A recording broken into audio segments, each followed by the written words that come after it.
Felipe González nos va a hablar de infraestructura urbana para promover el uso de la micromovilidad en Buenos Aires. Es licenciado en Sociología de la UBA y magíster en Urbanismo Informático en la Universidad de Nueva York.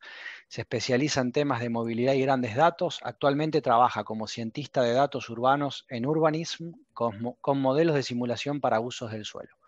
Bienvenido, Felipe, muchas gracias. Adelante. Muchas gracias, Gastón. Gracias a los colegas del Vector por invitarme. Bueno, hoy vamos a charlar un poco de micromovilidad y cómo poder fomentarla desde el punto de vista de la infraestructura urbana. ¿Qué es la micromovilidad? Hay una gran variedad de dispositivos que se pueden llamar de micromovilidad. Los podríamos catalogar rápidamente diciendo que son vehículos que van a velocidades máximas de 40, 45 kilómetros por hora, a lo sumo. Y si bien no hay un estándar, podemos hablar de que son livianos, y dado que también en gran medida muchos de ellos son pequeños en tamaño, pueden ser, una de sus características es que son portables. Las personas los pueden cargar consigo mientras camina. Y ellos pueden ser autopropulsados, como la bicicleta, que la empujamos con nuestra propia energía, o asistidos o propulsados por motores eléctricos. La bicicleta es un dispositivo que forma parte de lo que se engloba como micromovilidad y comparte muchos elementos en común, pero los otros dispositivos, más que nada los asistidos y otros que están surgiendo cada vez más con una innovación de diseño, pueden tener algunas ventajas con respecto a la bicicleta. ¿En qué variables?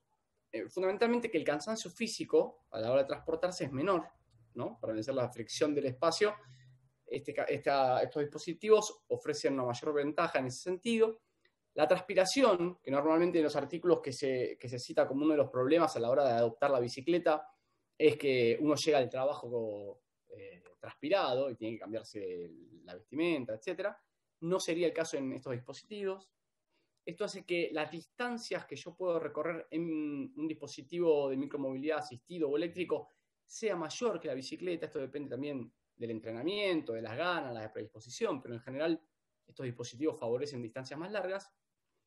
Y dependiendo del vehículo, puede ser un poco más liviano y compacto que la micromovilidad. Pienso en los monopatines, pero también cambia con por ejemplo, una bicicleta plegable es mucho más portable que una bicicleta no plegable. Y algunos de ellos, como por ejemplo el de la imagen, que es un podbike velomóvil, los protegen contra los elementos, contra la lluvia, etc. Entonces, en ese sentido, la bicicleta puede decir, bueno, si uno puede trasladarse en bicicleta, los otros dispositivos de la micromovilidad conllevan otras ventajas adicionales por encima de la bicicleta. Este mapa lo que intenta mostrar es una comparativa de tiempos de viaje en bicicleta contra el auto particular. Usamos la API de Google para calcular tiempos de viaje y lo que se ve en las zonas celestes son que la bicicleta, los viajes originados de esas zonas hacia el centro, se hacen más rápido que el automóvil.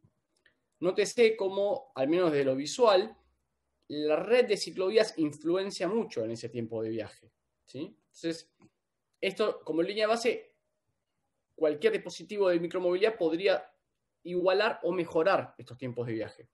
Usamos tiempo de viaje porque es la métrica cuantitativa más fácil de obtener y más fácil de comparar. Después hay predisposiciones, a algunos nos gusta más andar en bicicleta, otros en otros dispositivos, pero esto es más interpersonal y objetivo de alguna manera y nos permite comparar con una mayor facilidad. ¿Por qué la bicicleta es más rápida? Fundamentalmente porque el automóvil, por el impacto del tránsito, no alcanza velocidades de 15 km por hora, 16, 17, y la bicicleta transita a esas velocidades o más. ¿Por qué? Porque no la afecta el tránsito de la misma manera que lo afecta al automóvil particular. Mireia, Matías también hablaron de la cantidad de horas que se pasa perdiendo tiempo en el tránsito. Esta es una modelización que hicimos con esos viajes y vemos en las curvas donde la bicicleta supera al auto en tiempos de viaje. Esta bicicleta para distancias muy largas, el efecto cansancio haría que la curva azul, en vez de ser una recta, fuese una curva, pero para las distancias más largas uno obviamente tardaría más. Pero los dispositivos de micromovilidad eléctrica no contarían con esta desventaja. ¿Cómo estimulamos este uso?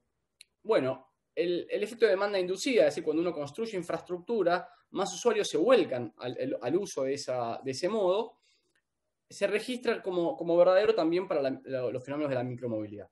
En el gráfico vemos de la izquierda, en la línea azul, un conteo de ciclistas que vemos que hay una tendencia hacia el aumento. Ese aumento es concomitante o sucede al mismo tiempo que se extiende en la línea roja los kilómetros de ciclovía. En ese sentido, la extensión de la ciclovía ha sido muy exitosa porque efectivamente ha sido acompañada por una mayor cantidad de ciclistas. Esto lo hemos controlado también por las tarifas promedio de transporte público y el precio del combustible. Y a su vez, en verde, lo que vemos es la restricción a la zona microcentro, con lo cual no se puede ingresar con el auto al microcentro. En la derecha es el mismo gráfico, solo que los colores oscuros indican años más cercanos en el tiempo, y lo que uno quiere es que los colores oscuros estén más arriba, es decir, que ha habido más cantidad de ciclistas a medida que pasa el tiempo. Sin embargo, esta infraestructura no siempre acompaña, muchas veces es deficiente. Estas son ciclovías de sentido este-oeste, es decir, que arriban al centro, en las calles Perón y Alsina, al 1200, y vemos que el carril no es segregado, tiene mucha pendiente, algunos de ellos conviven con agua de los desagües, lo cual genera un efecto de aquaplaning y que hace que resbalemos, poniéndonos en riesgo, con lo cual puede hacerse más para incrementar esta infraestructura. ¿Qué es este siguiente paso? Además de ciclovías, es la jerarquización y especialización funcional de estas vías.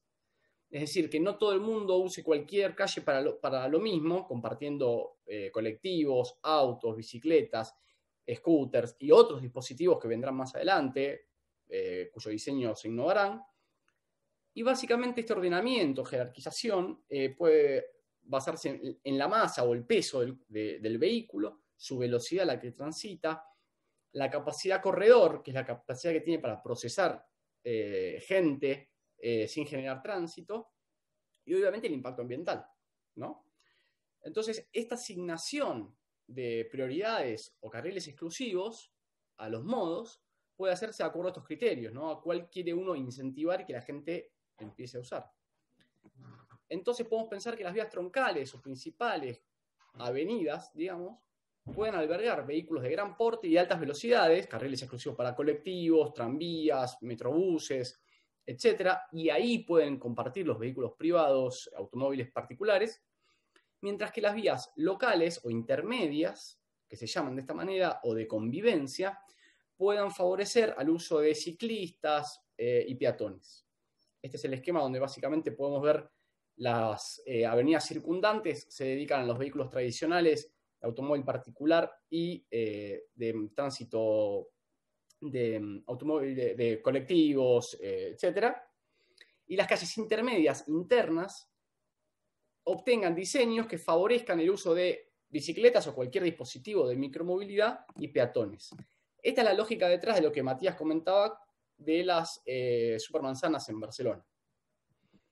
Esta jerarquización en la ciudad de Buenos Aires de alguna manera existe, pero veamos, por ejemplo, la zona micro y macrocentro, son todas una jerarquización que son vías distribuidoras principales o complementarias, es decir, conviven colectivos, autos, ciclovías, de una manera donde hay vehículos grandes y de rápidas velocidades conviviendo con monopatines y bicicletas. Sin embargo, hubo un avance en esta jerarquización, donde en la zona microcentro se priorizaron los modos, la bicicleta, los peatones y obviamente los monopatines. Las vías adquirieron este tipo de diseño de convivencia, donde se pueden intercambiar estos modos sin que haya un riesgo y generando estimula con tránsitos agradables, que la persona utilice la bicicleta, que camine, y que se pueda bajar antes del colectivo, antes de completar su última milla con estos dispositivos. Estas calles locales, la idea es que no puedan los vehículos que circulan por ella superar determinadas velocidades, 30 km por hora, incluso sería deseable un poco menos, y son ideales para que circulen por ellas estos vehículos de la micromovilidad, la bicicleta, los monopatines. Y estas calles lo que intentan es que esa velocidad máxima se garantice por diseño, ya no por una cartelería o una multa, sino que físicamente sea muy difícil alcanzar velocidades altas. Acá vemos algunos estudios que se hicieron sobre cuáles son los métodos más eficientes para disminuir esas velocidades. Algunas de ellas son elevar con loma de burro o cuneta, o elevando en las esquinas el nivel de la calzada para que conviva con el cordón, o la chicana, esto de desviar el recorrido del auto haciendo una curva en la calle. Obviamente el angostamiento, vuelvo antes, al angostamiento también es eficiente, es decir, que ya no haya dos carriles, sino un único carril para circulación. Y esto es consistente con algunos diseños de calle y del espacio público que, por ejemplo, estuvo circulando NACTO, que es una agencia norteamericana de organismos de ciudades que tiene que ver con la movilidad, para, por ejemplo, ocupar el espacio de calzada para eventos bares, restaurantes, encuentros, de manera que se pueda garantizar no solo el distanciamiento social, sino que esto suceda en lugares abiertos, con corrientes de aire. Y esto propone un cambio cualitativo de estas redes de ciclovías que tenemos, que ya deje de ser una ciclovía, sino que pasa a ser un tipo específico de calzada. Acá un ejemplo de ello sería, por ejemplo, las calles que en Buenos Aires circulan entre avenidas grandes, Marcelo T. de Alvear, Tucumán, Perón, Alsina, Chile, donde hoy ya existe una ciclovía. Sin embargo, se podría aplicar este tipo de diseño de calle para fomentar este uso de dispositivos de micromovilidad.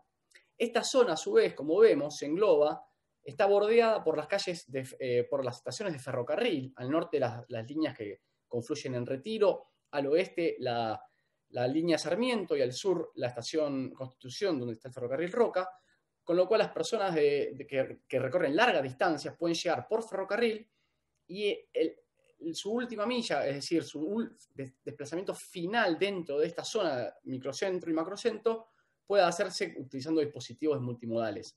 Ya sea porque, gracias a su portabilidad, lo llevan consigo en el ferrocarril, o porque en la modalidad compartida, que bien explicó Mireia previamente, pueden alcanzarla en las estaciones de ferrocarril mismo, subirse a una bicicleta compartida, un monopatín compartido, y a partir de ahí llegar a su oficina, al centro, a su destino final. El uso del espacio es algo determinante de estos modos, en la medida en que el espacio, ya de por sí el espacio urbano es limitado. Con el COVID esto se vuelve todavía más limitado porque necesitamos más espacio para realizar las actividades por el distanciamiento social.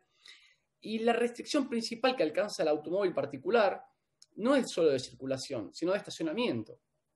Hace poco Sebastián Anapolsky, en una charla del Instituto de Transporte en la UNSAM, hizo un cálculo donde decía que una caída del 35% en el transporte público implica volcar a las calles 1 millón más de automóviles particulares. Esto implica un espacio de estacionamiento para estos autos de 2.000 hectáreas, está mala filmina, poco más que la superficie del barrio de Palermo. ¿Sí? Estas 2.000 hectáreas es un espacio enorme. Los dispositivos de micromovilidad son mucho más eficientes en ese uso del espacio para el estacionamiento. Veamos, por ejemplo, a la imagen de arriba a la derecha, es un estacionamiento de bicicletas que intenta ilustrar este uso más eficiente que hacen los dispositivos de micromovilidad del espacio. Donde estaciona un solo auto puede estacionar una serie entre 15 y 20 bicicletas. Eso es todavía más eficiente cuando hablamos de dispositivos compartidos, donde no es una sola persona la que usa el mismo vehículo, sino muchas.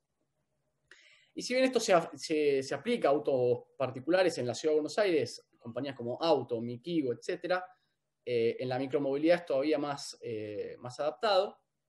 Y bueno, ya se destacó que el uso del espacio por el automóvil cuando está estacionado es muy ineficiente, 90% del tiempo o más está detenido. Esto se calculó también para la Enmodo, Juan Fulponi lo calculó usando datos del ENMODO 2009 y da también 95%, consistente con el estudio de Zeng y otros que se mencionaron antes. Y el uso del espacio del automóvil particular es eficiente no solo en el estacionamiento, sino en la circulación. Por eso es que el tránsito y el impacto del tránsito es tan alto. La bicicleta se muestra, y podemos trasladar este indicador a los otros dispositivos de la micromovilidad, se muestra como un dispositivo muy eficiente en el uso del espacio para la circulación, lo que se mide en la capacidad corredor, que es dado un ancho de un corredor, qué cantidad de gente o vehículos se puede hacer circular por unidad de tiempo. La bicicleta es incluso un poco más eficiente que el autobús tradicional. No tanto así para los BRT o metrobuses, pero sí es incluso más eficiente que el bus en ese uso del espacio para poder circular. Por eso es que no le afecta tanto el tránsito. Entonces, en conclusión, este tipo de dispositivos o de diseño de calles intermedias, de convivencia, de pacificadas, puede tener una serie de efectos. Entre ellos, estimular el uso de la micromovilidad, promoviendo entornos seguros y agradables de transitar, que la gente quiera usarlos, desincentivar a su vez el uso de automóviles privados particulares, quitándole espacios de estacionamiento y desestimulando su uso, ampliar el espacio de veredas para usos alternativos en tiempos de COVID, bares, restaurantes, lugares de encuentro. Obviamente disminuir en general las velocidades de circulación, disminuyendo la probabilidad de que ocurran accidentes mortales o ante el evento de que haya un accidente, este no sea mortal, y promover un uso más eficiente del espacio urbano, que ya de por sí es limitado y con el COVID esto va a incrementarse. Bueno, esta fue la presentación. No sé si tienen preguntas. Muchas gracias, Felipe. Muy buena, muy clara. Vamos a ver si hay algunas consultas. Yo tomé nota de algunas acá. Preguntan, ¿este concepto de jerarquización de vías está confrontado con alguna modelización?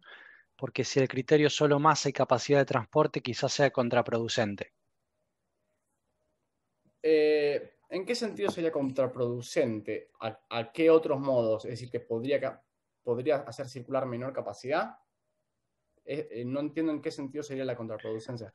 Sí, no aclaran porque la pregunta termina ahí, pero bueno, asumamos que es eso, ¿no? La modelización que se ha hecho de efectos similares de este tipo de jerarquización, el último que encuentro es la calle 14 en Manhattan, en la ciudad de Nueva York, donde directamente se dedicó todo el carril a uso de líneas de colectivo, y las mediciones que se hicieron no fue un aumento del tránsito. Ya sea porque la gente que utilizaba el automóvil particular migró a otro modo, o porque se fueron a calles circundantes sin aumentar el tránsito o el tiempo en tránsito. Incluso mediciones que se hicieron para los metrobuses locales, pienso por ejemplo en Juan B. Justo, el efecto de ordenamiento vehicular que esto tiene hace que no haya, el efecto de la fricción se reduzca, entonces no tengas tanto efecto sobre el tránsito de vehículos particulares. Pero habría que ver si la métrica de éxito es el tránsito del vehículo particular. Porque si uno quiere desestimular ese uso del vehículo particular, eso no sería una métrica de éxito, no, sino el tiempo de viaje de los pasajeros en transporte público, más que el del vehículo particular. Bien, perfecto, está claro.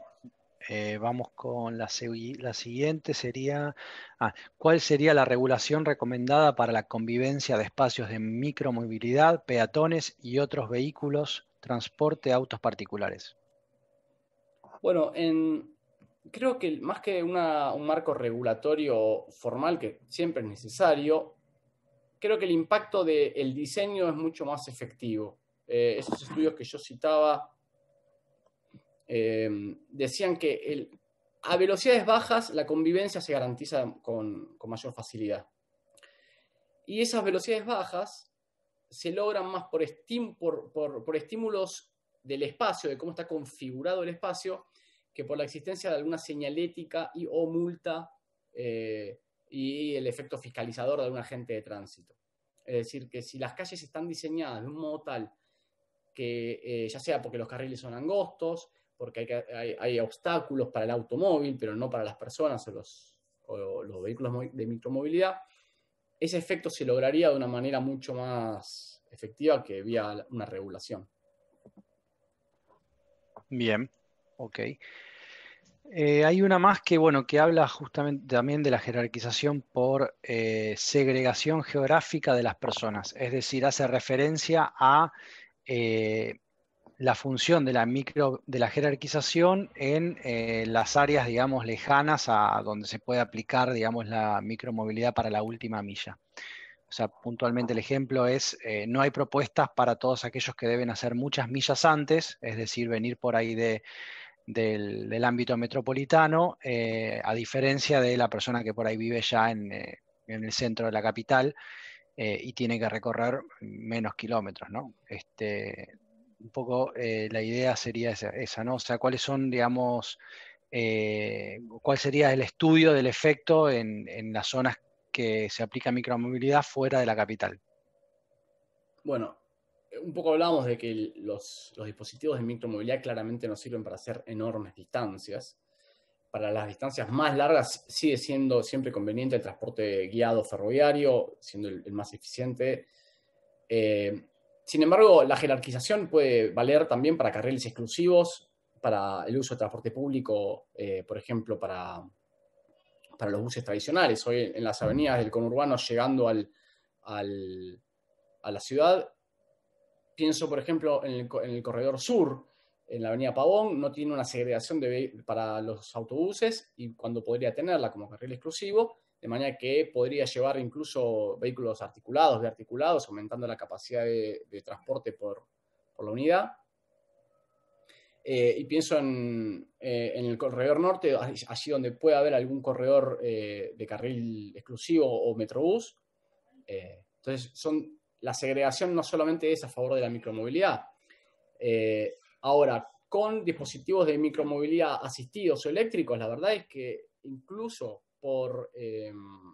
recorriendo distancias amplias, podría acercarse desde el primer cordón del conurbano hacia la zona central en bicicletas eléctricas, y esto es perfectamente posible. Con lo cual la red de ciclovías podría extenderse más allá del área central. Bien, perfecto. Gracias. A ver si hay alguna más.